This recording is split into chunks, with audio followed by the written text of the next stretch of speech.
Jets camp, Giants camp, Bills camp. Let's strap the pads on. Ladies and gentlemen, it's time to talk football. The Manchild Show with Boy Green Digital live 3 p.m. show starts right now.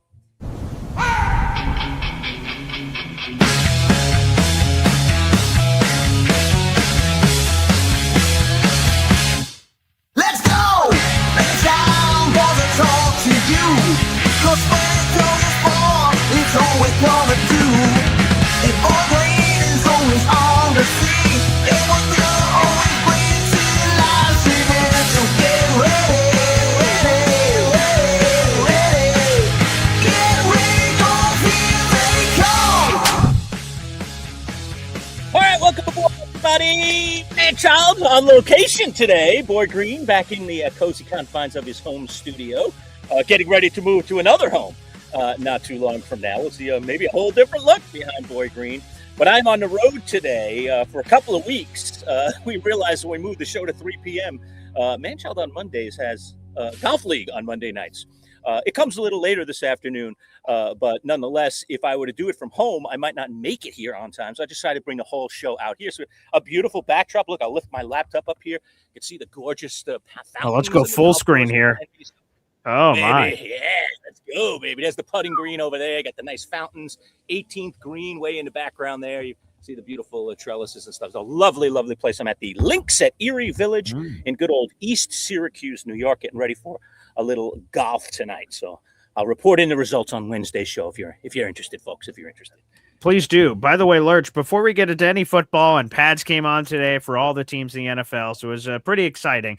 For some, it was already. We have the Hall of Fame game in a couple of days, so some already had their pads on. But I have to ask you, Lurch, this is a return for you to the early afternoon. You've been categorized as a morning guy for a while, but you weren't always a morning guy. How does it feel? Is it riding a bike? It's weird, man. It definitely is weird doing the show back later in the day. But like we were saying, in terms of making this change, both for scheduling reasons for the two of us, but also just the fact that because you're doing your Jet show in the morning and we're on so kind of closely thereafter, we don't see a lot of different news and breaking news. So It's nice that we're in this position now where things will happen in between shows and we'll have new storylines and new things to talk about, whether that's Jets, whether that's Giants, whether that's Bills. So I'm really excited about that. And frankly, I'm a little more awake at this time of day, too. You know, my voice is a little more spry. My body's a little bit more spry. A little worse for the wear this week. I threw out my back a couple of days ago, as you know, Boy Green. Yes. And so I don't even know what I'm doing here at the golf course tonight. But it's a team tournament tonight. And so I promised the fellas, I said, look, I don't know if I could swing the club that much. But what I can do is putt. And you want to know where you win these team tournaments, Boy Green? On the greens, my friend. You win them on the greens. Is that what you told them? Yeah, I did. I told them that. I said, you win it on the green, baby. So don't worry about my wonderful Titanic drives that you're going to be missing or my beautiful iron shots where I stripe it to 2 feet. It's those long putts that I'm going to make for you tonight that are going to be the difference. So we'll see. I don't know if I'm going to be able to swing all that much or not, but it's just nice to be out here. It's been a very, as you can see behind me, kind of overcast day. But in all honesty, in the next hour or so, and we start in about an hour and 15 minutes, it's supposed to clear up and the sun's supposed to come out and it's supposed to get up to about 76, 77 degrees. So I might be a little overdressed there. I say with my sleeves on today. I might have to tear those off in a little bit to get out here and play golf. But no, back to your question anyway. No, it's super exciting to be back on in the afternoons, to be talking football in the afternoons. Again, a lot of the training camp action happens in the morning. So we'll have some fresh news coming out of camps. If there are any injuries, anything that goes on, position battles that might be decided as we get into training camp here in the upcoming weeks. So no, it's all gas, full gas to the floor kind of thing now. Yeah. Really cool. Well, yeah, and to your point, today's a perfect example. The Jets today and in general under Aaron Glenn do morning practices. I went to the practice on Saturday. It's at 8:30 in the morning, and you have to be there well before to get there for the practice. We arrived at the hotel across the Jets training facilities at 6:20 in the morning. So we were ready and raring to go for that. So yeah, their practice has already happened, injury reports, all that stuff. So yeah, we're here, baby. It's exciting. For people who don't know, if you're just stumbling into this show, we are streaming live the MC Show digital network Mondays and Wednesdays at 3 o'clock. We had been doing it at 11 a.m. We're now doing it at 3 o'clock moving forward. And then Fridays, I was going to talk about this with Lurch off air, but whenever we'll have fantasy football live coverage on Fridays, which will be another 3 o'clock afternoon show on Fridays. So Right. Monday, Wednesday, and Friday. Fantastic, man. So I'm pumped. I'm psyched. I know you were at Jets camp.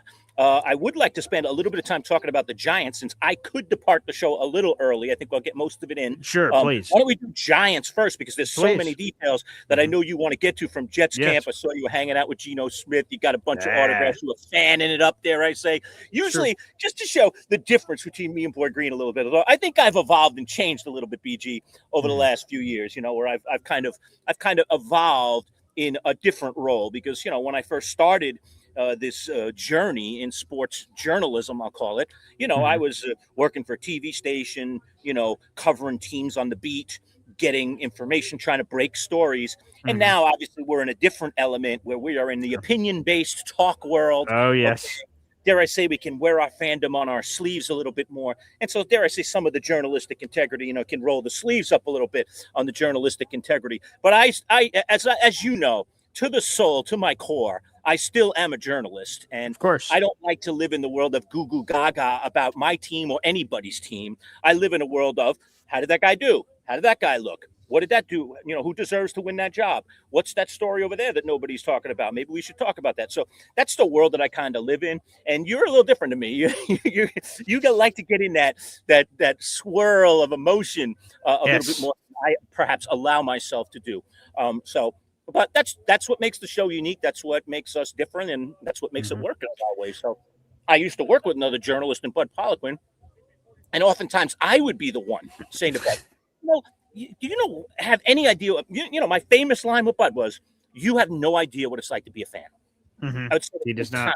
Like once a week, once a month. It would just always come up. I was like, "Do you have a clue what it is to be a fan of anything?" And he'd be like, "No, not really." And I was like, "Well, figure it out, man, because the people who listen to our show are fans, and sometimes, dare I say, they want the fan perspective." It doesn't always have to be so hardcore. So again, I've softened around the edges. I've evolved. I've changed. Billy Bean, adapt or die, man. All right. So I'm not going to die. So I'm adapting to the new world.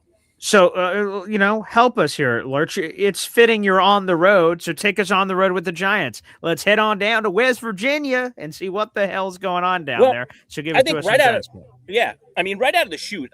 One of the things I think that's cool is the Giants are doing something that the Jets have done in the past. We were talking about SUNY Cortland last week, and they have taken this show on the road. A lot of them are most of the reasons are because there's stuff going on at the Giants complex back in New Jersey, so they needed to go somewhere else. But I like the fact that they picked somewhere like West Virginia, way out in the boonies, right? Ed Valentine was reporting last week. He's like, it's not a store within 20 miles, man. I'm like, all right, this is great. I love it. I love it that they have to just live with each other, live with whatever provisions they have and get on with it. Now, they are staying at a wonderful resort called the Greenbrier, so I wouldn't say this is exactly tough living for the New York Football Giants down in West Virginia. But what they are is away from New York, away from the noise, dare I say a bit away from the fans, and they're bonding in football camp, which is what you want football teams to do before the season. You need everybody to work together as a team. There's no sport, in my opinion, greater than football, where everyone every single little guy on the field matters to a play oftentimes. That's the beauty of football. And so you need to trust the guy next to you and the guy way over there too. So, the Giants are away. They're at a beautiful resort called the Greenbrier down in Sulphur Springs, West Virginia. I like that they had that opportunity. Now, in terms of what's going on down there, number one, John Harbaugh, from all reports coming in from all sources, Dan Duggan at The Athletic, at Valentine, Big Blue View, all the other beat writers that I've been reading this week, basically sounds like John Harbaugh, number one, runs a tough camp. Okay, he wants it to be physical. He wants guys to play hard. And even though they weren't in pads until today, Harbaugh still is going to work them right to the end of the time limit. He's going to have this thing moving at a very fast pace. And he's going to ask guys, even not in pads, to play physical football. And I think that we're experiencing that for the first time in a long time. Because the fact of the matter is, under Brian Daboll in particular, but I think we go back to Joe Judge and several other coaches, it just felt like the Giants were kind of a little bit of a country club. There was just a little bit of a, we're working hard, but are we really working hard, And the comments from the players often are the telltale as to whether that's going on or not. And it really seems from a lot of the sound bites and the quotes that I've read from my favorite beat guys that Giants players are, talking about how hard it is and how quickly, John Harbaugh has them moving. So I love all of that. There've been some great reports out of camp.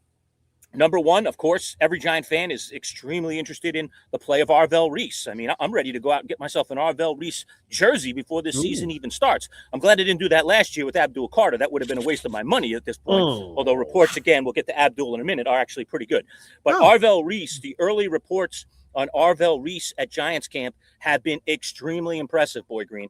A lot of people just talking about his freakish athletic ability, how hard a worker he is. And then, of course, the guy is. And, I mean, you saw it at the draft.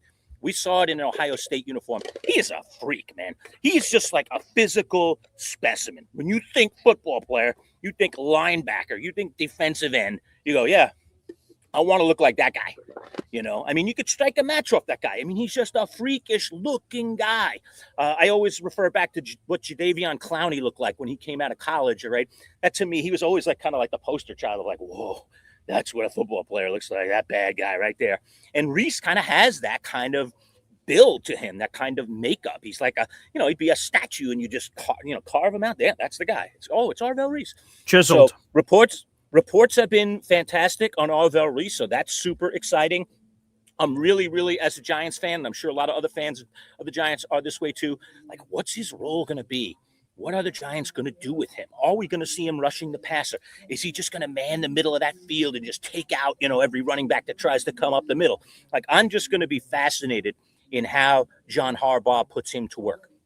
Great reports on Tremaine Edmonds, another new Giant that has come over. His height, his versatility, his athleticism, his ability to cover the tight end on a lot of the drills that they're doing where they're running offense. I'm not expecting miraculous things out of Jackson Dart in camp. They are really trying to feed him a lot of information. From what I understand, the way Matt Nagy is putting together this offense with John Harbaugh is they're making a lot of change, and they're making this offense a lot more under center for Jackson Dart. Last year, I think the number was, I'm shooting off the hip here, Boy Green, but I think it was in the neighborhood of over 70%. Okay, there's a number. You can look it up. It's just been out there. A bunch of people have been reporting it. But over 70% of the time, Jackson Dart was in the shotgun last year in the Brian Dable offense. Boy Green, that's like, 3 out of 4 times, that the guy's in shotgun, even when it's first down, second down. We're not talking about on third down plays. We're talking about first, second, third, fourth down, all 4 downs. John Harbaugh is trying to scale that back. He's getting him under center more. What was the percentage you said, Lurch? It was in the 70s. So go ahead. What was the number? 79.9% of his total. It's almost 80. Snaps. Okay, I under exaggerated. 4 out of every 5 times, right? Okay, that's insane. Like, I understand we're in a passing game in the NFL now for football, but that is a little crazy to me. That number could be that's big. Nuts. So they're trying to scale that thing down and get it down, between 50 and 60, I think is the number they seem to be targeting. So you're still going to see Jackson Dart plenty of times in the shotgun, especially on third down, but they want him working under center, and they want to give those backs an opportunity to run through the middle, give that line an opportunity to do some things. Other good things I'm hearing about Giants camp, Andrew Thomas, someone talked to him just a day or two ago, said he's in the best health of his career since he's been in the NFL. So he's full go, feels better than he has in any camp at this point. Remember the last couple of years, he had the Liz Frank injury last year with the foot. Then he had like a knee or a calf issue the year before. I mean, he's just been a cavalcade of problems and nicks and cuts and bruises. Had a hamstring at the end of last year. So the hamstring's cleared up. The foot's cleared up. Everything is good. It is full go for Andrew Thomas. He is playing like John Harbaugh isn't taking the gas off the pedal either. This guy's playing like almost all the reps. So Andrew Thomas is full go. And Harbaugh's like, Camp Harbaugh, like, get that guy out there. I don't care. I want him out there. So we're not seeing a lot of other guys at that position. Is that good? Is that bad? That's one of the criticisms, frankly, that John Harbaugh has taken in recent years is sometimes he works the guys a little too hard. But after everything the Giants have been through, I know I'm not the one out there running the sprints and hitting guys, but I don't mind it that the Giants perhaps are working a little harder than they have in recent years. So good news on Andrew Thomas, too. And then maybe the story of the offseason. I can't not talk about the Giants without talking about this. Malik Neighbors. Of course. Malik Neighbors is practicing with the Giants pretty much every day. They gave him a day off in between last week. I think he might have had Friday off and then worked again on Saturday. Then they were off Sunday, so they're back to work today. We didn't even know if he was going to practice at all, Lurch. Correct. So this is massive news. Yeah. Not right. And not only is he practicing, but while he's not taking any hits, this is total. Of Nobody course. touches him. Nobody goes near him. Right. All right. He is running routes with the receivers, doing a lot of the drills. Like not what we saw at Bills camp. Remember when there were a couple of guys working on the side doing the stretchy bands and, and running some sprints, and maybe like there was a backup quarterback just throwing a few things, a little dink and dunks to them as they ran a little short pattern or something. No, he's like working with the regular offense, and he's running regular patterns that just kind of keep him, untouched at this particular point. And I would assume that will continue.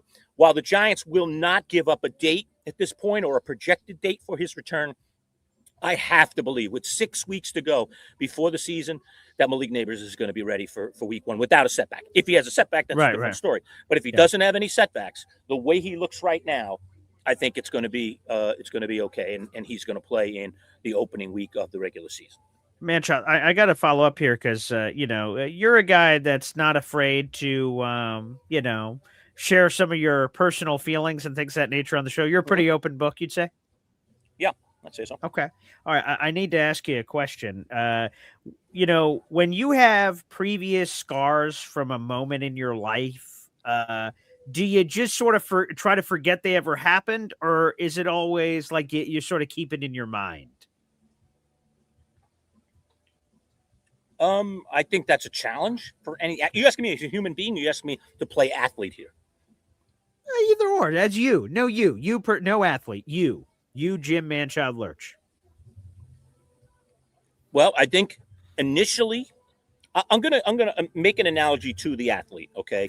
I've never been an athlete at the highest caliber, but I certainly have played sports my whole life. Yeah, come on, Lurch. You're at a golf course, for God's sakes. Right. So, yeah, well, a lot of people would say that's not even a sport, but Pollock used to say it's a game, it's not a sport. But let me say this. Okay. Initially, when you get hurt, you blow out a knee, something bad happens to you, you sprain an ankle, and then you're fine, and you get back out there, you're still like, and you're like scared to make that real hard cut that you were making beforehand. I don't want that to happen again because that really hurt. I have a bad back right now. I'm being super careful about everything I do. I'm like, be careful. All right. So I think initially you're like that, but I think you grow from those things. And once you get back the confidence, then I think in the end you're better for it. And I think athletes all go through that, especially when they have very serious injuries. So I think I have always just been a big fan that I am way smarter today at my age than I was 10 years ago, 20 years ago, 30 years ago. There's just no doubt about it. And every single one of you in our audience should see that in your life. I'll be flabbergasted if somebody comes back to us 20 years from now and says, I'm a lot dumber than I was 20 years ago. You're not. Life experience should teach you things, and you should learn and grow from those things. Why are you asking me this dirty question? I know this is loaded. Dirty? There's nothing loaded about this. I'm your friend. It's the Manchild Show with Boy Green, not against Boy Green. We're on the same team. So no, my simple follow-up question is that, you've been burned before. You mentioned this Malik Neighbors guy who you love. Yep. There was a fantasy draft where you would have loved to have this Malik Neighbors guy, and someone sniped you. They took him ahead of you. And now you're hearing all these positive updates. You're setting yourself up potentially because, we say this with Joe Bono all the time. He has this, fantasy football expert from RotoWire.com. He has to spill all his guts on the table so we all know who he likes and who he doesn't. So he opens himself up to get hurt by someone taking the guy that he loves. So I turn it to you, Manchild, with all these positive updates you're sharing as this journalist, hard-hitting journalist here on the show. Do you now, after being burned to the past by not getting him, are you going to be willing to get froggy, get aggressive, and in some drafts, we're in multiple drafts together, more on that in a few minutes, but are you willing to take him higher because you believe in the Harbaugh Kool-Aid you're drinking, Neighbors coming back from injury, that you're like, oh yeah, baby, I'm not losing him this year. I'm taking him. So that battle scar is on your mind to make sure it doesn't happen again. I got a great answer to your question. Oh, phenomenal. I love great answers. And the great answer to your question is I'm going to take everybody back, and I'm sorry for those of you that are a little bit younger, but you need to go watch this movie if you've never watched it before. But there's a phenomenal movie that was in the 80s. Get the date if you want, Boy Green. It's called Wall Street. You know the movie. Charlie Sheen, of course. Yes. Along with his father, Martin Sheen, and, of course, the star of the movie, Michael Douglas, who plays the infamous character who he's been quoted forever. 1987. Thank you. I thought it was the 80s. Gordon Gekko. Yeah. And Gordon Gekko tells young rookie Charlie Sheen, a.k.a. what the heck was his name in the movie? Let me get that right now. Damn. I haven't seen that movie in forever, so. Oh, God. I haven't seen it in a while either. Why am I forgetting Charlie Bud Sheen? Fox. Bud Fox, yes. Oh, I had it. It was just going to come right before you popped it out. Bud Fox. He says, Bud, don't ever get emotional about stock, all right? So when your stock goes down and you lose a ton of money, don't get emotional. When you have a big win, don't get emotional. This is business, my friend. I'm going to teach you the laws of business here. This was wise old Gordon Gekko teaching a little rookie here how to make his first billion, okay? Or maybe back in those days, million.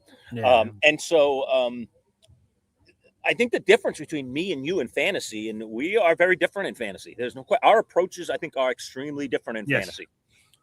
But the fact of the matter is that I don't get emotional about players in fantasy. If you look at my fantasy teams over the years, Boy Green, here or there, I've had giants. The year that Saquon Barkley came into the league, I wanted him on my team. I had, I think, the 5th pick in the draft, and little Jamie. Okay, I'm sure he's wandering over there in the comments. He'll be putting something up in a second.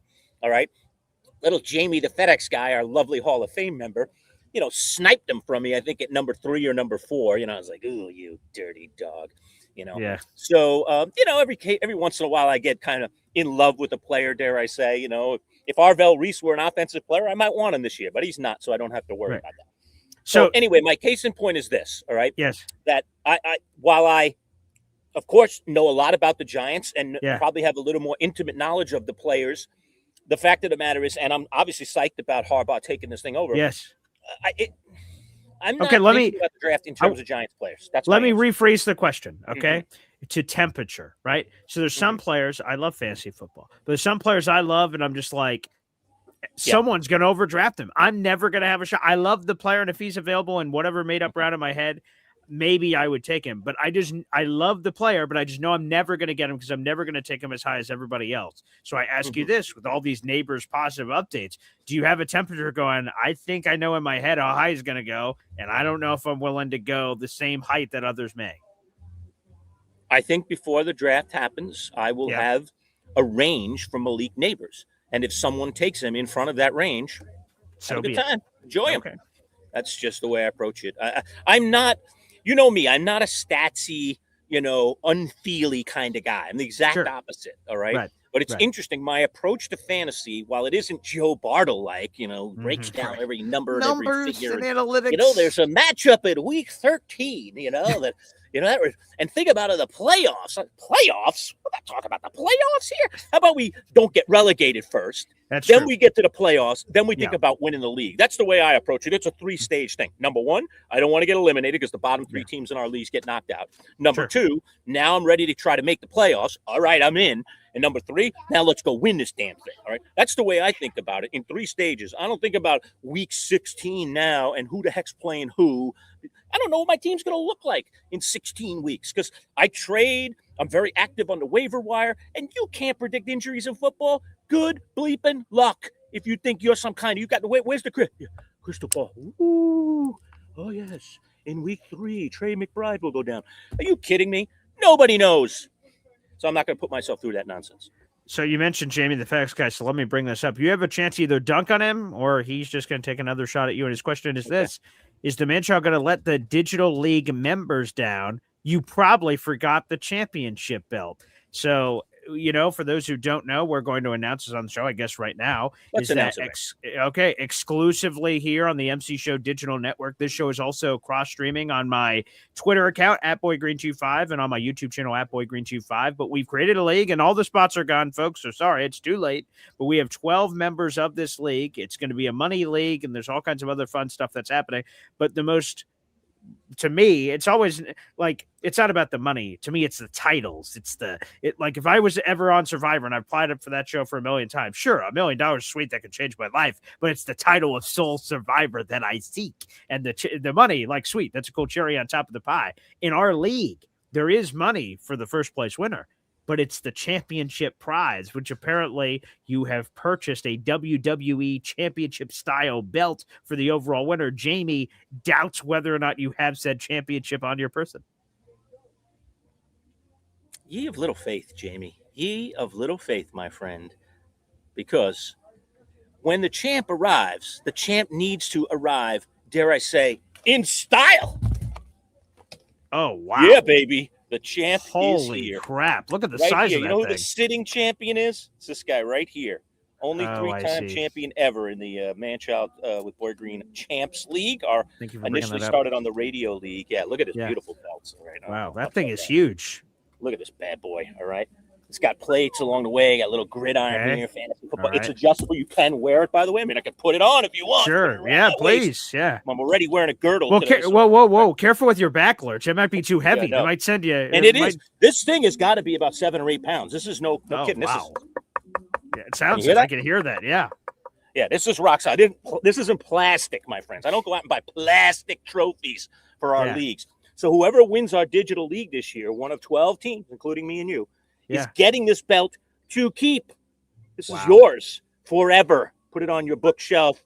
You know, wear it out to parties, whatever I the heck would. you want to do. Flaunt it to other league members. Oh, This my baby goodness. is yours. So yes, I did bring the belt. See, look at Yes, Jamie. Yeah. Woo! As Ric Flair would say. Beautiful. Oh, excellent. 100%. So there you go, folks. So again, for the members of the league that are subscribers to a bunch of our shows, MC Show, Digital Boy Green, everything, we'll have updates to come on revealing the draft order and get you guys psyched up. But yes, we have a money league. The first place winner will get a pile of cash and the First hardware ever of money the league we've ever championship. had too. I That's mean, true. our leagues are mostly pride, but Right. we're putting money into this one as well, man. We want to really Money try and to pride. attract the best of the best.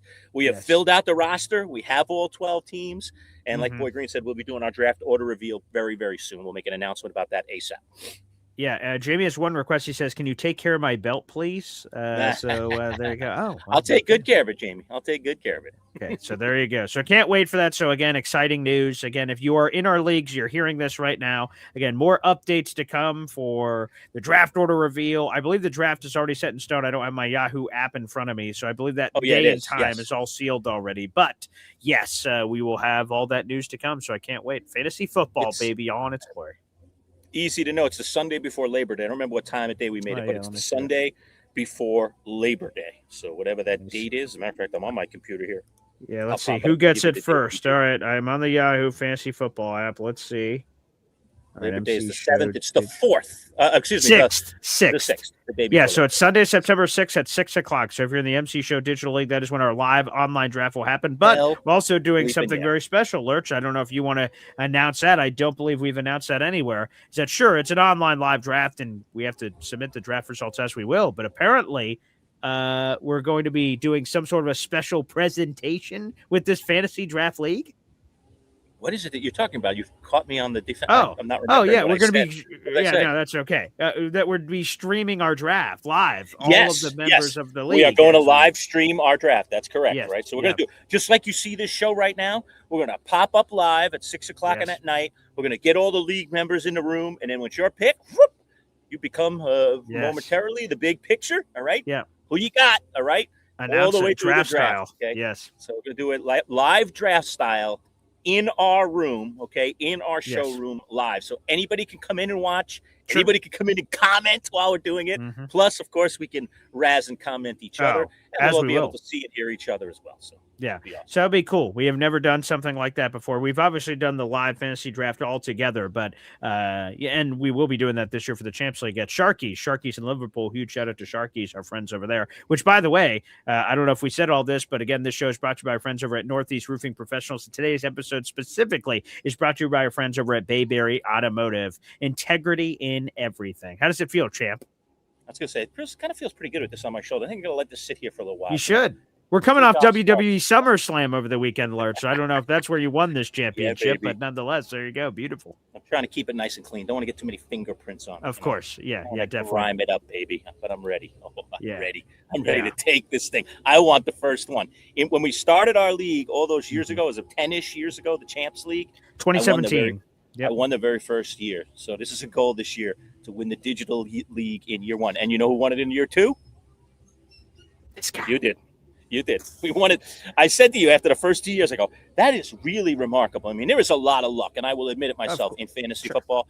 But for the two of us to win year one and year two of our own fantasy Establish the tone. football was Yeah. crazy. Was absolutely crazy. And the fact that we've multiplied that by being the best, the most winning people in the league. You've won it twice. I've won it 3 times. Between us, in 9 years of league action, we have 5 of the championships. Okay, we should each have. I should have 3 of these. You should have 2 of these. All right. So, that's true. We do, figuratively speaking. And I believe Jamie has shared this stat before. So we've had 9 championship games. I've been in 5 of the 9. So hey, not too shabby, baby. We got good representation. Good representation indeed. Lurch, is there anything else on your Giants you want to share throughout there in the universe with the first week of training camp in the books? Now pads are on and things are getting more real. Those are the big ones. The last thing I'll hit on is the battle at corner. I told you that to me, that was the number one. That's, to me, the most fascinating battle. I think John Harbaugh is completely open. And one of the things I actually read this week is that Paulson Adebo is not even locked in as starting corner. Like, that's how far Harbaugh is pushing this thing out to make it open to everybody. Again, good reports on Tay Banks. Good reports on Newsome, the young man that came over, Greg Newsome III, who came over from, that came over from Cleveland. So early reports on some of these fringer guys, or some of the new people, or some of the people that have problems in the past, have been good. And I understand that Harbaugh was a little irritated in Paulson Adebo because he missed a little bit of the beginning of OTAs, and John Harbaugh doesn't like that nonsense. He wanted everybody in-house. So dare I say, he lost a few brownie points there. Now, I hope Adebo doesn't lose the job. I think he might be the best corner that the Giants have on the roster. But I love that this guy's opened it up to competition, baby. Let's let the sparks fly. Let's get after this thing. Whoever earns it, man. That's why you play football, right? To earn your spot. So I love that it's kind of a new situation across the board for these Giants, that nobody's locked and loaded. Everybody's got to fight for their job. That's something we haven't had in a while in New York football Giants camp. So I love it. Yeah, so there you go. So some Giants love. All right, fantasy football. All right, Lurch, are you ready to transition to the New York Jets? Come on. You've had quite a weekend down there, so you've got many more stories than I do, and all of them of a personal nature, because you are up close and personal, dare I say, with the players, the coaches, and the fans as well, my friend. Let's get into it. Let's go. Okay, so I don't know where you want to start. We had from fresh training camp practice news today to being there over the weekend. Lurch, you tell me, where do you want me to go? Well, let me start with this one. I mean, obviously, the Geno Smith to New York thing is, he needs to work. For the Jets to work this year and for them to return back to respectability, that guy has to have at least a solid season, if not a good season. So, what did you see of Geno? I know you got a chance to meet him. He autographed. You had a little brief conversation with him as well. I think he liked your Nick Mangold jersey. Which he did, cool. very much so, So give me your thoughts on Geno, from the personal interaction to what you saw on the field. Yeah, apparently came at the perfect day for Geno, because Geno Smith in that practice did not have an incompletion the entire day. So in 11 on 11s, the ball didn't hit the ground. And 7 on 7s, the ball did not hit the ground. So he had a perfect passer day.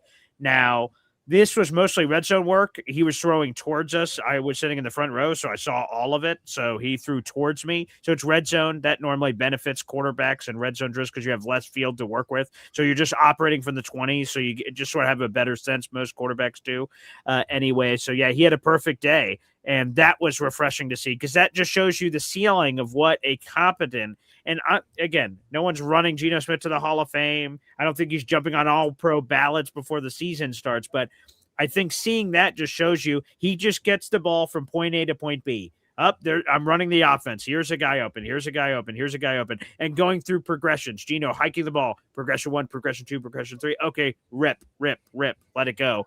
And so that to me was incredibly encouraging. So, yeah, that was the best offensive day of all of training camp. We had all of last week, and then obviously pads came on today. So also take that for what you will. There's no pad. There are shells. It's not full pads, and quarterbacks don't get hit.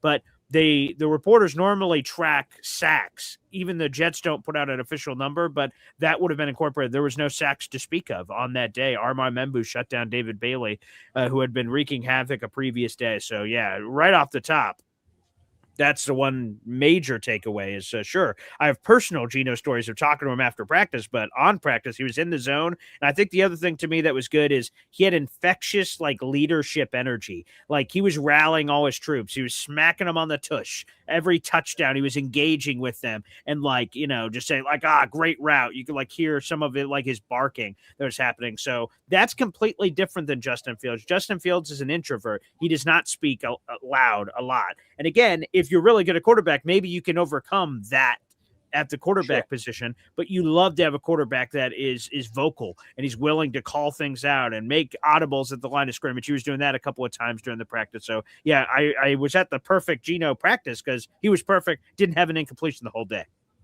Wow, that's fantastic. Hey, here's something interesting that I want to bring to the table, and we'll continue with your stories at Jets camp. I read a great piece this morning on Kenyon Sadiq. I don't know if you read Zach this piece Rosenblatt. yet. Did you read Yes, it? I did. Yeah, Yes, I did. Rosenblatt put out a piece on The Athletic, and it kind of took us into the mind of Kenyon Sadiq, a little bit into his past from high school, his journey through college, eventually ending up at Oregon, and just kind of how he handles his business. He's definitely introverted, there you say, a little bit of a loner, really interested. He's like a very dedicated guy. Like that was a really interesting piece by Rosenblatt about a guy that obviously Jet fans have to be pretty excited about. Yes, and I will say Sadiq is someone I also met after practice, got to talk to him a bit and pick his brain. He's coming off sports hernia surgery, so that, of course, was a factor. He did not, and that was a little worrisome, Lurch. Today, he wasn't at practice, and people were a little worried, and then coming off the column of Zach Rosenblatt, but he's on sort of a rehab schedule. Or that's not maintenance program is probably the better way to put it. He had a day off today because of sports hernia surgery. They've been grinding him out there, and Lurch is in the wild. You see that, Lurch? Like that danger. Thank you. I see a danger zone. And I told you, look, you seen the blue sky up behind me now? Yes, look, it's creeping in. Look at the weather. Yep, you were right. Actually, the weather guys are right, man. This thing's going to be beautiful by the time I get out there on the links. Always the weatherman I trust, Jim the Manchild Lurch. There you go, our favorite meteorologist. And but I highly recommend if people did not check out the Kenyon Sadiq piece to check it out. And he was not at practice today, which caused a few alarm bells. Wait, where's Kenyon Sadiq? What happened? I was about to say I knew he wasn't hurt because players that are hurt do not do interviews and things with the people on the sideline after practice. They're in the medical tent or something. So when he was there, I'm like, I know he was healthy at the last practice he was at. So God, hopefully something terrible didn't happen. But again, it's just part of his maintenance program. So he should be good to go. But I think the thing that Kenyon said to me that was just sort of stood out is, I mean, you could strike a match off the guy. You were just talking about Arvell Reese being chiseled. I mean, good Lord, have mercy. He's another one. You just see him standing there, and I took a picture with him and just took a picture of it as he was talking to the fans. I'm like, good night. Like he just has a toned body. He's incredibly muscular. He ran the fastest 40-yard dash in NFL history at the combine. And apparently he was dealing with a hernia. So who knows how much faster he could have run if he wasn't dealing with that apparently behind the scenes throughout the college football season. So, the thing that stood out to me, though, is when people were asking, hey, how you doing from surgery? He says, I'm doing good. I just need the football reps. I think there's a difference between being in shape and being in football shape. So I think that helps him too. So that piece was terrific. Zach, we've had him on the radio way back in the day, Lurch, and I've always told Zach this privately, publicly. He just everyone has a gift. Some people have the gift of gab. He has the gift of writing to articulate like the intricate level of details, talking about this big like sled thing they used to have in high school, like I don't even remember the word for what the structure was, but it's almost like a big tiki like thing that they all jump on when you get a turnover and you wear this chain and do all this stuff. It's from the story. And he broke it by blocking someone's limp carcass into it, putting a dent in it that still holds to this day. So Zach Rosenblatt definitely has the gift of writing, clearly. Yeah, good. It's a good piece. If anybody hasn't read it, you should read it. It's on The Athletic. It kind of takes us into his mind a little bit. It gives you a little, I like to know what players are all about, what makes them tick. And I felt like Zach did a really good job in that piece to talk about Kenyon Sadiq and what makes him tick. All right, let's talk some more about your experience at Jets camp. So, the Geno Smith thing. What about some of those other battles? And what are some of the other things that you saw at Jets camp that you liked? Because obviously this is a coach right now, Boy Green, who a lot of people have their doubts about. They don't think he's going to succeed. They don't think he's going to make it through this year. What kind of practice did you see? do you feel like Aaron Glenn has improved, dare I say, from what he was last year? It's I'll hard give to you some. evaluate, I know, but Right, I of want to hear. course. Yeah, I'll give some pockets of good, some pockets of bad, some pockets of weird. So Okay. again, the fans were there for the first time, right? They had not been at a practice. That was the first time the general public was there.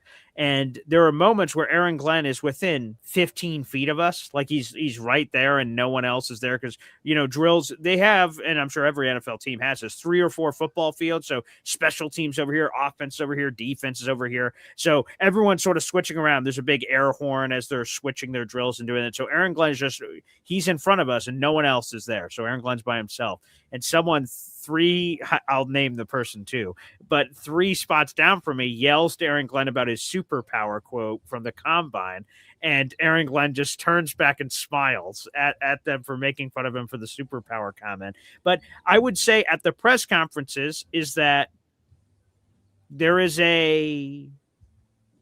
last year, there were moments where he was arrogant, brash, abrasive. So there's a humility. Does he? There is, yes. I think he sort of realized, like, you know what? I looked at, and I'm putting words in his mouth, but like I looked at the rest of the world like they were against me, and it's me against the world, and I'm always in fight mode. A question, hey, coach, what happened with the left tackle? What is it to you, pal? Like he's just very aggressive last year for no reason on simple things. There were times where people gave him tough questions, and hey, he's got to respond however he's going to respond. But like this year, he's explaining his why. I think that's something reporters like is being, like, for instance, he had a very unique schedule. So the Jets opened up training camp practice on a Wednesday. They didn't practice on a Friday. They didn't practice on a Sunday. It was just very weird how he structured it to have this many days off so early. So a reporter asked him about the last year. What's it to you, pal? Like, who knows what he would have said. This year, he's like, well, here's my strategy. Every player gets this amount of reps, and then it builds up over time. Here's our analytics department and health department of why getting this amount of reps and rest, this amount of reps and rest. And he completely explained it at the end, said, I hope that makes sense. Like, none of this was happening. Now, again, that doesn't mean the Jets are going to go 17-0. That doesn't mean they're going to win all these games. But if he learned and had sort of this humility about a pivot point with the media that happened a lot last year, I hope that same thing translates to the football field. I will tell you schematically, he's calling the defensive plays this year. I had my notebook on me because I love doing that when I'm at practice and you can see live observations. He just had a lot of unique formations. I saw unique lineups. He was putting certain players together that I didn't know he was putting together. Like, for instance, one of my takeaways was he was using Minkah Fitzpatrick at linebacker, which I really loved. And he's normally safety. So he did some 3 safety looks. Your former Giants guy, Dane Belton. The 3 safety look, the 2 starting safeties were former Syracuse product Andre Sisco, Dane Belton, formerly of the Giants, and then he had Minkah Fitzpatrick in the box as a third linebacker next to Demario Davis and Jamian Sherwood, and then Minkah occasionally would flex out to the slot and cover as a slot corner. And so he just had a lot of versatility in his lineups. And I'm like, oh, this is super interesting. The things that are apparently, and I'm just seeing one practice on a random day, but if I'm seeing these interesting combinations of personnel lineups and things, I'm like, damn, what is he doing on all these other days? I'm excited. And ultimately that led to the takeaway of I'm excited to see sort of what it's all going to be about when rubber meets road. And we're playing less in the preseason. Those are more vanilla, but in the regular season, that's what I'm looking forward to. I saw something on here. Let me just pull this up. I love it. Yeah. People getting into the golf thing. I'm obviously at the golf course today. Yes. What scores, Manchild, looking to shoot on the course today? Well, it's a 9-hole tournament, Eli, that my team is partaking in. It's a 4-man team. So I'd say if we're going to win this tournament, and we did actually win it last year, and we were definitely a surprise, we're going to probably have to shoot as a team 6 under. 6 under for 9 is what we're going to have to shoot. So we're going to have to get at least 6 birdies and then the rest pars in order to have a chance to win this tournament. So, and when you guys win, do you guys get another championship belt, or how does that work? no, it's actually money. There's some money involved in the tournament tonight. Okay. So if we Stone cold probably cash. the top 3 places get cash. Yep. So Okay, what kind of cash are we good talking night about to here, be Lark? good. Huh? How much moolah are we talking about here? I don't remember. I mean, it's probably somewhere in the neighborhood of $40-$50. Oh, okay. Not huge, Okay. I thought we just a were one-night getting crazy. tournament. We were like 10 grand. It's just a one-nighter. So Oh. usually league, you're competing against other teams, but they Yeah. pick a week during the year where you do a team scramble. We call it a captain and crew. So basically all of us hit a ball, you play the best one, then everybody hits a shot from the second spot, then you play the best one until you get the ball in the hole. So usually you can shoot a pretty low score when you play in scrambles or captain and crews. So that's what we're playing in tonight. So. Yeah, I will Enough of say, gossip. No doubt. no, that's right. Randomly, just other observations, some good and some bad. Some Okay. bad. Cade Klubnik had he's our rookie quarterback, of course, out of Clemson. We've all known him together, Lurch, because of Don Munson, the play-by-play voice of the Clemson Tigers. So he had a rough practice, and that's fine. That's what these practices are supposed to be for. But Of course. you know, I think the best analogy is he got his hand, caught in the cookie jar. He's in the red zone. He's getting all excited. I can't wait to throw a touchdown pass. This is going to be terrific. And he's staring down his target the whole way on the left corner of the Can't end do that in zone. the pros. I'm looking at him, looking at the guy, and I'm like, oh boy, and I'm thinking live, like, this isn't good. And then he just he you can almost see the facial expression. He's like, yeah, and throws it. It gets intercepted by Quantez Stiggers, who made a few moves and made some juke. So, oh yeah, he got his hand caught in the cookie jar. So that was bad. The Jets backup centers were bad. A lot of errant snaps were all over the place. That wasn't good at all. But obviously Gino was terrific. And shout out to Adonai Mitchell. He was another one who made a lot of plays. So a splash of good, splash of bad we're going on there. Very good. Very good. Okay. Yeah. Okay. How about position battles? Any other position battles? Did you get a little up close and personal on any of the position battles? I know we talked last week about 3 that you were looking forward to. So did you see anything from those position battles? Definitely. ESPN put out a column this morning from all of their NFL Nation reporters. They just cover each of the teams, Giants, Jets, everyone in the universe. And they asked each of their Nation reporters to pick the position battle that they're looking forward to the most in camp. What's the most interesting? For the Jets, they picked one of my 3. Of course they did. Again, I'm Boy Green. Of course I get good answers back there. And one of them was cornerback.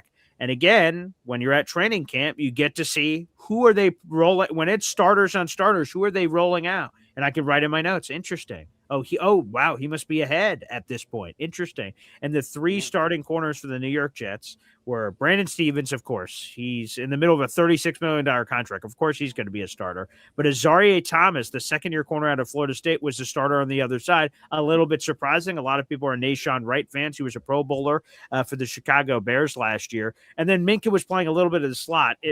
D'Angelo Pons, the Jets drafted him with the 50th overall pick.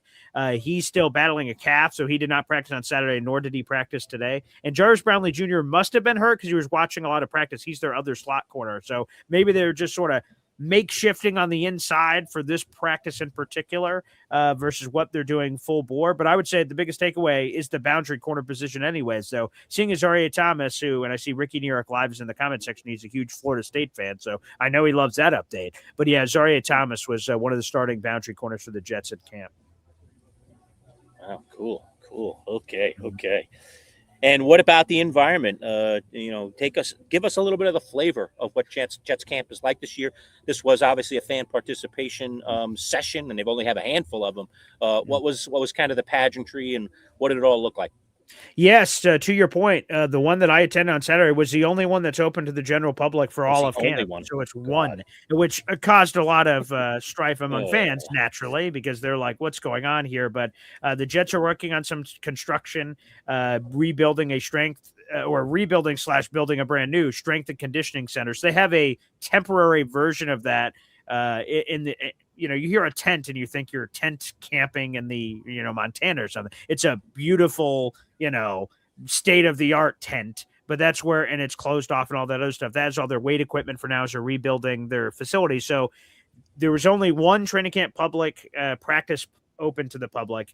And number 2, they cut down the amount of fans that are even going to that one, which was on Saturday. So they restricted the amount of fans and restricted, obviously, the amount of times you can go. So I did not make it, as we all told the story on air, and then I got a ticket thanks to a fan that watches my show. And so, it was more restricted. We were only in one bleacher, but that sounds small. It's a 2-story bleacher, so it fills out from left to right side. It was probably 150, 200 feet. So there's probably if I had to guess, 1,500 fans maybe were there in their restricted level, maybe 1,750 if we're going specific for that. So the atmosphere was a little muted at times because I think some fans weren't sure, because when the offense was working, are we supposed to be screaming Jet chants and getting energy? So there's a little bit of walking on eggshells at the beginning. And then all of a sudden we're just we're at training camp, baby, let's let it roar. And so big plays are happening and Jet chants are bursting out and things of that nature. So the energy was pretty electric, pretty controlled.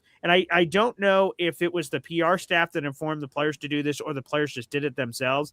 Every player that came over after practice to talk with fans said, we appreciate you guys so much for coming out. We appreciate you guys so much for coming out. And it just felt like it was like a PR message, potentially.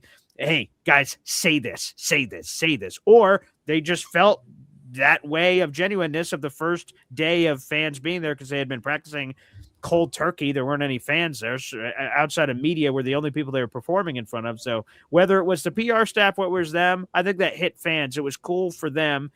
And they sent out everybody. They normally don't do that. Autographs are random, and they normally send a handful of players, but they sent like essentially the entire team. Well, and if you're only doing one, you better, for God's right, sakes. which is what a lot of us said. So, what has their explanation been to only one open practice? That is really unheard of. Yeah, it is completely unheard of. For instance, to give some comparison for people who don't know, last year at training camp, they had 7 practices that were open to the public. Normal. Yeah, and this year, 1. The other 6 that are open are to season ticket holders only, and those are also limited and restricted in that nature. But yes, again, they just say that it is the construction they're doing and they want to control it. And I would say, here's the other part that stunk. So I've been to Jets training camp before. Lou B invited me last year. That was awesome. I went to the Jets Giants Storm practice. That was a lot of fun. But a lot of the things they do for folks that have never been to a training camp before, which included, by the way, the person I was with, shout out to Court Sports, me and her went. She had never been to a training camp before. So my extra ticket went to her, and she experienced that together going there. They normally have Fan Fest. They do that, I'm sure, at a lot of NFL training camps. It's for kids. There's they have a legendary player that's signing autographs, taking pictures with the fans. There's cornhole. There's photo booths. There's concessions. Right. There's like a whole party. And they got rid of all of that this year, saying, construction, we can't. And I'm like, what? Like, it's in the parking lot. I don't understand their version of the parking lot. So I was very confused. And at first I'm like, dang, like this stinks. Like, this is not going to be the normal great experience it normally is. But I will give credit to the Jets that at the end of it, I think they made it up for everybody with the autographs, the pictures, and the pageantry and everything they ended up doing. But yeah, I had my eyebrow raised heading in. I wasn't sure. Okay. All right. Well, I got to go in just a couple of minutes. See, Yes. groups are starting to head up to the tee. We're the third group off tonight, so we're kind of on the early side of things. But a couple of things. I wanted to make sure we mentioned the Fantasy Football League. So we now have the digital league, 12 teams in place. Again, the WWE Fantasy Football belt going to the winner. You're going to get to keep this sucker. This is Can you knock on that one more time, Lurch? Yeah. Like, that's not plastic. It's about 8 pounds. This is no joke, man. This thing is no joke. I looked around, tried to find what I felt was the best one out there. Sure. So someone's going to win that. They're also going to win a couple $100. So we made it. We turned it into a money league on the digital side. It is the first time we've ever put money at stake in our leagues. So really looking forward to that. Don't forget, we are already in full raffle mode. It's a double raffle. Last month's prizes and this month's prizes are combined. So you're getting one of those 12th MC etched pint glasses. I'm also going to let you pick the color of your choice. You get one of those two-tone. You see the glass that I drink out of, the coffee mug that I drink out of every day that has 12th Manchild on one side, Manchild Show with Boy Green on the other side. You're going to get one of those, your color choice. You can get it in green for all you green nuts out there, or blue if you're giant blue, or red if you like the Bills. Right? The 9 DVDs. Did you bring all that with you to the golf course? I did not. I'm good. not bringing that stuff with me. That's smart. Okay. And then the 3 framed Sports Illustrateds that used to covers that used to hang on the walls of our studios. You get them in the frame exactly the way they are. They're going. You can put them up right in your man cave. Fantastic. So Pete Rose, Michael Jordan, and Kareem Abdul-Jabbar. All 3 of them. That's correct. Yes. So some classic ones. And if you missed my interview with Bud Poliquin last week, remember I talked to Bud the week before about Kareem versus Wilt. Bud and I had this whole conversation, but we didn't have any of the statistics in front of us. Bud did all the homework, and in this past week's video, he broke down Kareem versus Wilt. Cool. So if you want to know how those 2 guys did head-to-head, go back and watch the Bud Poliquin interview. Love that. It's the very first thing we covered in the interview, so it was really, really cool to do that. So, this is a big week. I'm glad to be back in afternoon drives. Yes. Sorry I have to duck out a little bit early today, but golf's just a couple more weeks. I'm going to work around it. You might see me up here. If we have a later tee time, I'll probably be able to work from home. But tonight we have an early tee time because of this tournament. But only a few more weeks left, and then I'll be done with golf. But this ain't a bad setting. This ain't a bad place. No, not at all. I'll tell you right now, man. Right. I'm kind of digging it, man. So, it's nice to be breathing the fresh air and just the beautiful view that's around me. So, phenomenal stuff. Well, hey, So by look, the way, real yeah. quick, you, Mhm. you say, hey, man, I'm doing this, at the golf course. Well, hell, on Wednesday, I've got more morning baseball. So we're all I know working you around do. each other's Yep, schedule. So, we are. It's just a crazy time of yeah, year. yeah, But once we settle into football season, we'll be like locked and loaded, and you can 100%. depend on us every single Monday and Wednesday at 3 o'clock, full show. Again, BG, you're welcome on the back end of today's show to invite callers in if you want, members only Will do. callers. So you got to become a member if you want to get in on our phone lines. There are quite a few people who are now become members.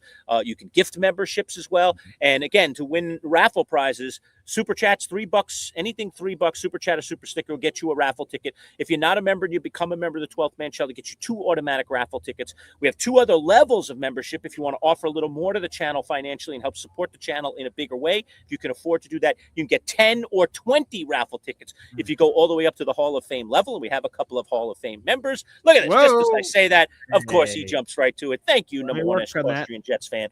Always so Wait. generous. So put him in for another 2, baby. He's gifting a Here we go. membership. Go ahead. Play the sound of Boy Green. I'll pick the video. Hell yeah. What do we got for Austrian today? Let's give him some more Terry Taylor. You must be out of your mind, son. You can't cut the cheese wherever you please. That's just nasty. There you There go. you go. Austrian, Number you're one up to Austrian 6 gifting, raffle baby. tickets. Yeah, 6 baby. raffle I'm tickets. in the There you go. ladder. Pretty good prize pack, man.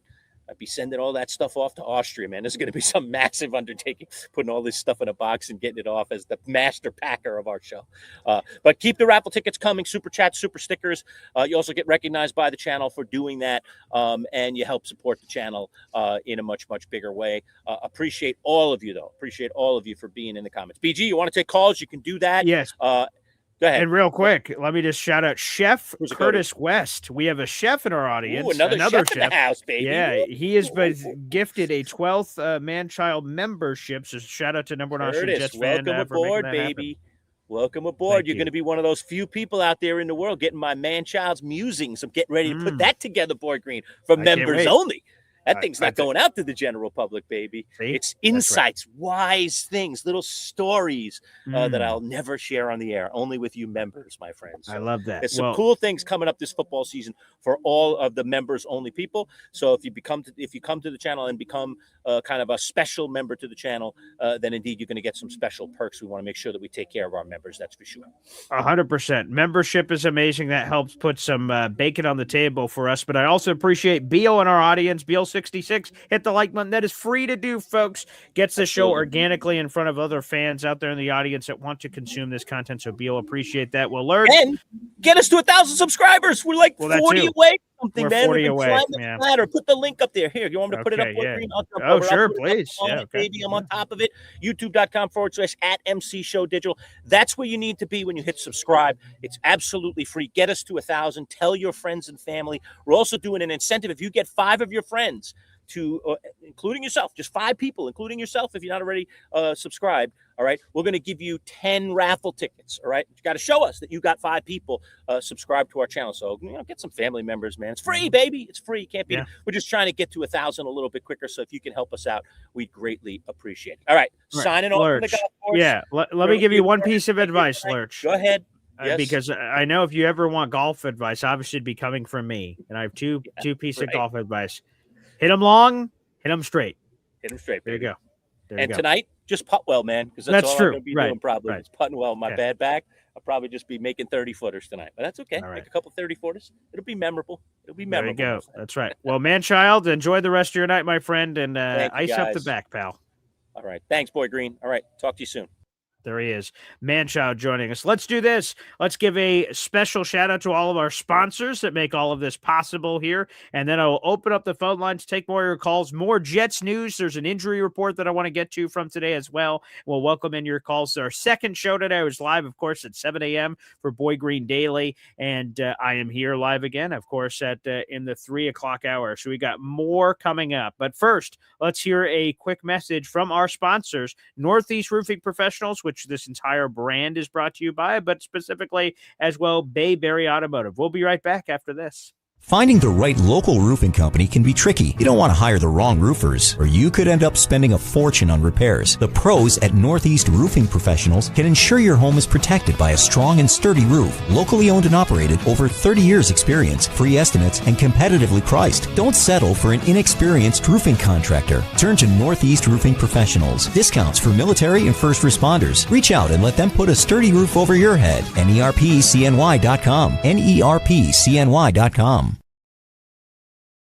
Absolutely. Shout out to, again, Northeast Roofing Professionals. But also, I'd love to hear from our friends over at Bayberry Automotive, who, again, make all of this so special for all of us. Integrity is a word that some people just throw around in life. But at Bayberry Automotive, integrity is everything. Integrity of their mechanics, who are all experienced and certified. Integrity in the work they perform, with nothing but 5-star reviews from satisfied customers on Google.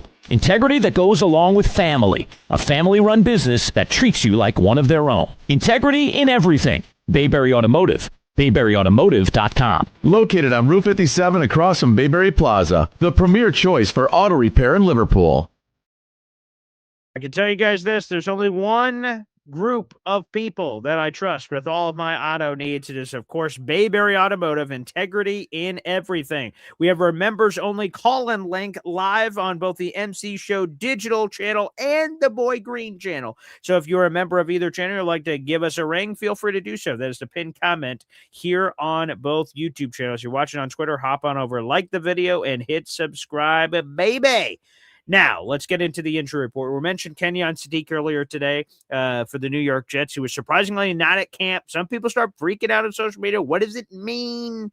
What could possibly be going on here? No worries whatsoever, folks. Simply part of a maintenance program. Kenyon Sadiq had sports hernia surgery earlier this offseason, missed the final week of OTAs, and, of course, missed all of mandatory minicamp. He was back for the first day of training camp last week. This is simply a maintenance day, so no Kenyon Sadiq at practice. We'll get more into some of that injury report later, but we got to go to a Hall of Famer who is joining me as a co-host for now. Let's bring him in. It is Jamie, the FedEx guy. What's up, Jamie? Hey, Boy Green, you're looking pretty good. Are you coloring your beard? I don't see a lot of gray. Are you coloring it? No, I don't color it, so you can see all the white and gray. I want to make this clear. If I turn into Santa, and you can see it on the front end too, but if I turn into Santa, I turn into Santa. Okay, that's what's going to happen. There's no coloring. I swear today on August 3rd, 2026, or August 3rd, 2046. I just am who I am, and people can either accept it at the door or not. So no coloring is ever happening here. That's not my cup of tea. I don't give a flying hoot if it's white, green, orange, purple, whatever the hell the gods intend. So yep, nope. Still got it. It's right here, right in the mutton chops. And I noticed it because I did an interview. There's this girl. Her name's Court Sports. She's a content creator, and we were hanging out a lot for Jets training camp. And she does TikTok things. I don't know anything about the TikTok things, but anywho, I did an interview with her. We're sitting on her front stoop and we're doing this interview, and just seeing me speaking with someone else, I went, wow, that thing is white when I was just looking to the side to her. So yes, the white is there, my friend. Yes. Yeah, it's awesome, man. The Manchild showed me up because his travels. I thought he was going to leave that belt behind because he promised he was going to show the league, and he came through with the promise, and that belt. Does that make you want it even more, Jamie? Does that make you want it even more? Does it make you want it even more seeing that hardware, huh? Oh yeah, it's already around my waist. You just haven't seen it yet. And okay, I'm all win right, some just money. your formality. There you go. Yeah, and this league's gonna be awesome. This digital league's gonna be awesome, and then doing the draft live on the phones in this StreamYard thing, that's gonna be sweet. Yes. Unfortunately, I don't know if we announced this anywhere, but pull up the violins, the Quad Cities League. It is dead. The Quad Cities League is now transformed into the Digital League, so Quad Cities League no longer exists. Shout out! I still have the trophy here. I guess I got to bury it or something. I don't know what the hell I'm supposed to do with it, but yes, for anyone who had previously won that league, we're now down to 3 radio leagues. This Digital League is not in relation to rising or falling. These 12 people are together. Hope for the foreseeable future, so we could keep building up chemistry, and we could talk crap on who wins the championship each year and stuff of that nature. So yes, very excited. I'm glad you're a part of it, Jamie. Yeah, me too, because it's digital world. It seems like you're bringing some heavy hitters with you, Boy Green. Yes, very much so. Let me see. I've got the league here. Let's take a gander at all the league members of this digital league. Of course, there's myself. That's the biggest big hitter we could obviously have in this league for obvious reasons. But let's see. Who else do we got? We got Joe Bartle, fantasy football expert from rotowire.com. We have the Whisper, which I have no idea what that means, but I'm sure you're going to explain it here in a second. Let's see. We've obviously got Manchild. We've got Bill, the produce guy. We've got him in this league. So you guys are back reunited. Isn't that magical? So yeah, and then we have a bunch of fans that are in a variety of some of my other leagues. So yeah, there's a lot of people in here. But Bill, the produce guy, Joe Bartle, you, me, Lurch.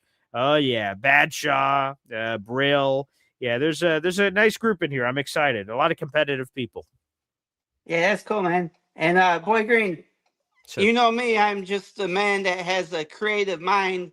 And I told the man-child, the whisper, all that simply means is I'm going to whisper sweet nothing into your ears so you guys get distracted and pick wrong guys on draft night. Well, you will have that opportunity since we're going to be streaming that live draft to everyone. So everyone will be able to, when you go full screen, it's Jamie's pick or my pick, and your audios are still up for your microphones. And I'm hearing, and I'm like, I'm trying to make a selection here in round 3, and I will hear the whispers of Jamie the FedEx guy. Hopefully, it doesn't distract me. Yeah. I'm glad you didn't fall out of your chair in laughter when I just explained myself. Thank you. I almost did. That caught me off guard because I'm gonna be honest. I had no idea what the whisper was, but now I'm hearing the whisper. I'm marinating with the whisper. I'm gonna be thinking about the whisper, and we'll see what kind of impact that has on draft night here in about a month. Yeah, no, that's gonna be great, man. And then in our Champs League, Boy Green, the man-child, he probably in both leagues. He wants the Houston Texans defense. He wants Brandon Aubrey as his kicker, and he does not want DJ Moore. So you don't gotta worry about him. Okay, so so you believe that he is going to be the first to strike on both defense and kicker in this draft? Yeah, if he wants his guys, yeah. Okay, all right. We'll see. Again, we talked about that with his neighbor story earlier. Are you know the price? Are you willing to pay the iron price to get your guy? Neighbors, Aubrey, the Houston Texans defense. Apparently, he must be all jazzed up about Jadeveon Clowney returning home. I guess I don't know, but all right, there you go. All right, shout out to the man-child. Yep, and then Boy Green at SummerSlam, yes, predictable, but was. You thought that was predictable? Come on, Kevin Owens, KO. Oh, that was cool, man. Except for that one. I didn't see that one coming, but the rest of the card was predictable in nature. Well, let me see. Let's sort of walk through here. So first off, I will tell you. So when it's Sami Zayn against Finn Balor, and Sami Zayn, I love that he got his moment and then got it immediately ripped away, which hopefully is a future juicy storyline. But I'm a huge Finn Balor guy. I love Finn Balor. I'm like, yes, this is his chance. Win the contendership. Put the belt back on Finn. That's been in my mind. And then when Nick Aldis comes out and says, actually, there's one more participant. I'm like, Jesus, who is this? I'm like, Gunta. Oh, no. Oh, I need Finn Balor to win. And it's like, no, wait, one more participant. And I'm like, oh, geez, who could this be? And I'm like, and then in my head, I'm just like, give me a surprise. I love surprises. And then I hear, I'm like, great, what? Kevin Owens, he's back. My God. And I was like losing it. So that was cool. I thought the Roman Reigns, Seth Rollins match was awesome. I loved that match. I love the shout out to the Shield and, bum. I thought Dean Ambrose was coming out. I'm going to be honest. A few times I'm like, oh, is he coming for the crowd? Where's Dean Ambrose? Where's he at? So I was thinking that could happen for sure. No, here's another one not predictable. Chelsea Green. Her winning the interim WWE Women's Championship. I thought that was awesome. The crowd was great with her. So Chelsea Green, she's a great personality. I love Chelsea Green. So that was surprising. I didn't know if that was going to happen. That was a surprise. Yeah. Yeah, Randy Orton. What about Randy Orton? RKO out of nowhere. Hey, Cody Rhodes, eat one of these. Kapow! Slammy. Come on, that had to be a surprise. I didn't have that on my bingo card. Yeah, I guess you're right, Boy Green. Re-looking at it, I guess you're right. But I am. That's right. Yeah, I thought it was a fun card. I love SummerSlam. I got back from Jets training camp. I'm like, okay, guys, we got to hurry this up. I got to be back for SummerSlam. So let's go. So a lot of partying and everything going on. But yeah, I really enjoyed it. So awesome. I will tell you, sometimes, Jamie, we have things in our life. I don't like change normally. And yeah, speak of the devil, I'm trying to move to a new house. There's all kinds of changes happening in my life, but I normally don't like change. Hopefully we make that change and then there's no change forever. But like, normally don't like change. So when WWE's like, hey, do you want a 2-night WrestleMania? No. Do you want a 2-night SummerSlam? No. And then all of a sudden, now that it's happened, I'm like, I can't see it without it. It takes over an entire weekend. It's awesome. Night 1, night 2. What's happening after night 1? I'm like, what's going to happen to night 2? I don't know. It would have been the Human Monies match, Danhausen, and all of a sudden, Dirty Dom's about to win, and then you are cursed. Fire. Human Monies for everybody. I don't even know what that means, but Danhausen. Come on, man, that was awesome. Yeah, you're definitely more passionate than me, fella. But yeah, you're right. It was pretty solid, and the 2-night thing definitely is gold. Obviously, it's better for the fans because you get to have a certain amount of matches one night instead of having a 5-6 hour show. Yeah, and then having to cut people off because they're running too long. And things like that. So it definitely was a good move. But also, it's a good move for WWE because they make so much more money. Yeah, right. You sell 2 tickets to the same thing. So, right. For WWE, it makes sense. For the fans, you're right. I used to remember going to like someone's house to watch a WrestleMania, and I get there at like 3 or 4 o'clock, and then we're there till like 1 in the morning. I'm like, what is going on here, man? So, I love wrestling as much as the next guy, but good Lord have mercy, running out of wings and pizza over here. So no, it's super cool. They take over a full weekend now. Royal Rumble still my favorite one, premium live event, not pay-per-views anymore, but premium live event of the year. I love Rumble. That's my favorite. The surprise factor of who's coming out and all that. And then there's a men and women's now that there didn't used to be 15 years ago. So all that's pretty cool. So yeah, I love it. I never get to talk wrestling anywhere, Jamie. So you're the best. Oh yeah, absolutely, man. I've been a wrestling fan since 1983. There you go. That's what I'm talking about. You have great taste, Jamie. You have great taste. I can't wait for this fantasy draft, man. It's going to be awesome. Oh, absolutely, my friend. Absolutely. You're the man. Hey, before you go, what's your package number right now? Oh, my package number today was I had an easy day. I just got to do 2 pickups. I did 92 stops and about 180 boxes. 92 stops? Oh, my God. You're a warrior, Jamie. Oh no, that's an easy day. 92 stops is easy. that sure sounds like it, Jamie. But thank you for your service. Yeah, no problem, my friend. I love delivering packages to people. It puts a smile on their face. Well, thank you for delivering this call. It came first class. I will give a high recommendation to the FedEx people for this call. Thank you, Jamie. And thank you, Boy Green. And real quick, I thank the Manchild for delivering me my first championship belt that I'm going to be wearing. Oh, wow. I always was curious, who delivers mail for the mailman? It's Lurch. He's the one delivering your package to your house. All right. Well, that's good to know, Jamie. Thank you. Yeah, no problem. But Boy Green, you have a good rest of the day. And congrats on your move. And hope everything goes nice and smooth for you. We can only hope. Jamie, if I can get delivered to my new house like you deliver packages, damn it, I'm well on my way. We will see. There's a few last hiccups for this house purchasing process, but I do hope it all goes swimmingly. I'll be in a brand new office, a lot of excitement, a lot of work to do. We got to pack the house and do all kinds of things. But yes, I'm very much fired up about it. All right, we'll end here. I'll give a few more Jets injury updates. Thank you, guys. Again, the members-only call-in link is live. So if you're a member of either channel, you can hit that join button. If you're watching on YouTube, whether it's a Boy Green channel or the MC Show digital channel, feel free to do so. Like the video, hit subscribe. Again, Mondays and Wednesdays, we're going to have the second live show at 3:00, so you guys can feel free to get involved and join in on that. This is an NFL YouTube channel. My Boy Green channel is Jets specifically, but this MC Show digital channel covers the Jets, the Giants, the Bills, and everything in between. So, oh yes. NY Jets fandom says, yeah, closing on a house can be more nerve-wracking with a lot of paperwork till your hand goes numb. Yeah, well, there's all this loans and this, and then eventually switching this to your name and closing dates and hoopla and moving. It's so inconvenient. Who likes to move? I mean, honestly, all of this behind me's got to move. We got boxes upon boxes to move. It's nuts. But again, the end game is what it's all worth it. I want my children to have their own rooms. I want my fiance to have the kitchen she's dreamed of, the backyard with the fenced-in backyard, a beautiful office. I'm no longer going to be in the middle of my house. Like right now, if you open my front door and you come in, presto, Boy Green just doing a podcast from the middle of his home. In this new home, I've got my own office.